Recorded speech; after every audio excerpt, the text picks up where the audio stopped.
we want to take you back to one of our top stories this hour as the tech giant Apple fights an American court order compelling it to unlock an iPhone for the FBI.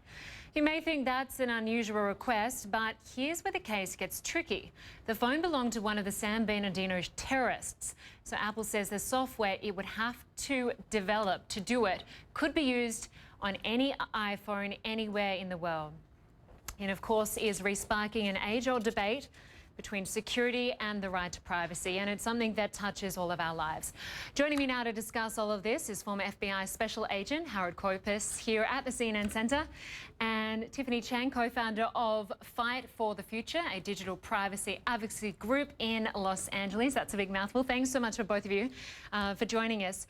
I want to start with you, Harold. Now, Apple calls the FBI demands dangerous and calls them a backdoor entry. And they worry that if they do this, it's going to affect more than just this one case. They're not going to do it. That's what they're saying. What's your response? Well, I think they're going to have to do it. It's a terrorist situation. And let me tell you, they're throwing out a giant smokescreen. That phone has the ability to be encrypted. Most of the Apples are. So all the FBI is doing is saying, listen, if we go and try finding the code, the encrypted code, after 10 attempts, everything in here has been wiped out. So what we want you to do, Apple, take it to your secret lab, remove that little piece, give it back to us, and then we'll see what's in the phone. All simple. Apple's saying no, they don't want to do that. It'll just open up the door. The Bureau's saying, we're asking for just one phone. We're not asking for the code. Do one phone, do it in your lab. They're, of course, saying if they do it for one phone, it will be something that is available to every phone, and cyber criminals could hack into that and use it.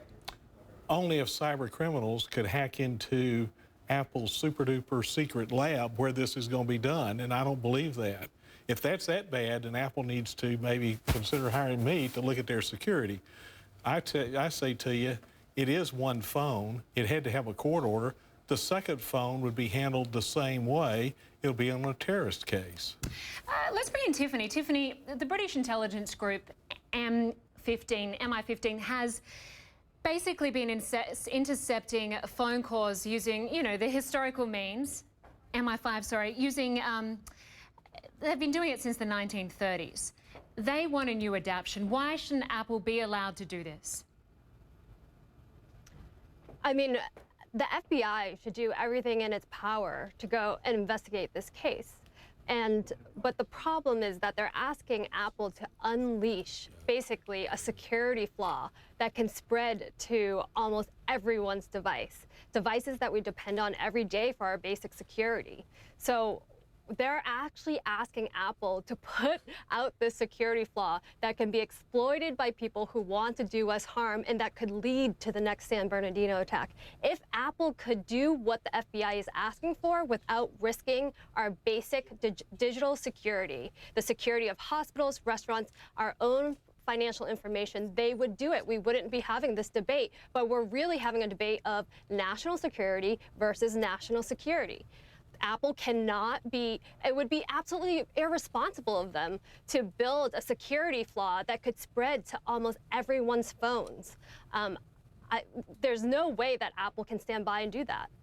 You make a very good point, and Apple did point out in a statement, which I'd like you to hear, Harold. Apple said that in the physical world, this would be the equivalent of a master key capable of opening up hundreds of millions of locks from restaurants and banks to stores and homes. No reasonable person would find that acceptable. Harold, don't we need to look at the bigger picture rather than this one case? Well, I think the bigger picture is that no one's asking Apple to release that code to anyone. They're saying, Apple, take it back to your lab, do it for us, because if you don't, and we go 10 times on something like this, and we miss, and you will, because you have to just go through a mass push to find out what the passcode is. After the 11th one, it shuts it off, destroys the data. We have nothing. One phone. You keep all that information. You don't have to share it with anyone. But Apple says that software doesn't exist. If they develop it for this one phone, you don't believe them? No. I can't go into details, but the answer is yes, there is a way to leap past that. They just need to do it. They don't want to do it, and I understand why. Quite frankly, how many people use, and Apple spent a lot of money coming up with their technique of how to pay bills, etc., and the information you have on this thing is just amazing. So, yes, you want to protect that, but you also have a higher order. We have a terrorist. We need to find out who that person was talking to, and I guarantee he wasn't always ordering Domino's pizza. Tiffiniy, in this particular case in court, the FBI used an act known as the All Writs Act of 1779. Now, to win its case, this act is over 200 years old. Surely we need to get with the times. Yeah, I mean, just think about the courts have tried to use that same act to compel Apple to do the same thing in the recently, and it didn't work. They're asking. There has never been in history the U.S. government being able to ask an American technology company or any company to unleash something that would put their users at risk, put Americans at risk. Just imagine this golden key lives somewhere at Apple headquarters. Just imagine what attackers, criminals, thieves are thinking right now.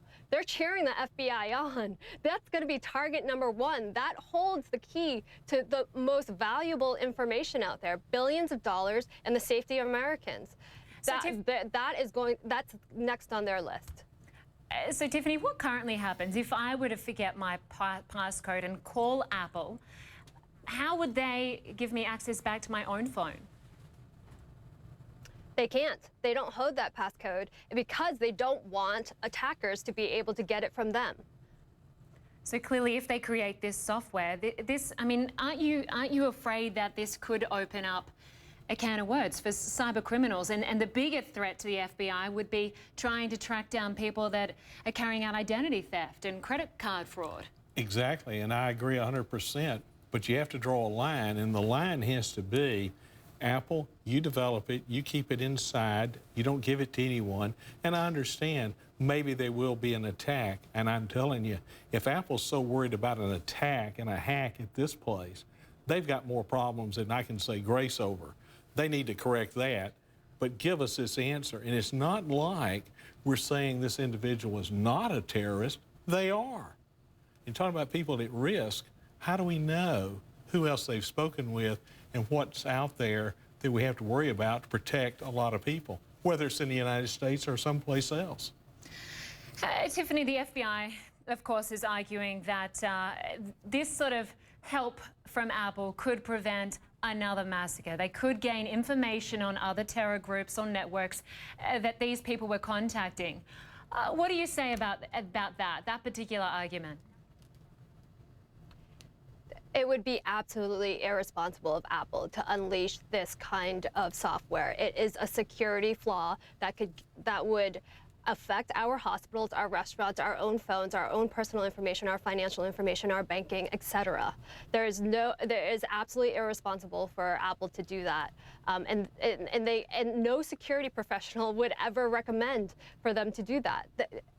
I believe that we have to trust our security professionals, and we're talking about putting out a security flaw that would be like a virus. And that's something that Apple needs to be responsible about not unleashing. Tiffiniy Cheng, great to have you with us from Los Angeles. And Harold Copus, thank you very much for coming in to join us for this discussion. Clearly, a lot of passion on both sides. Thank you. We will continue it. Thank you.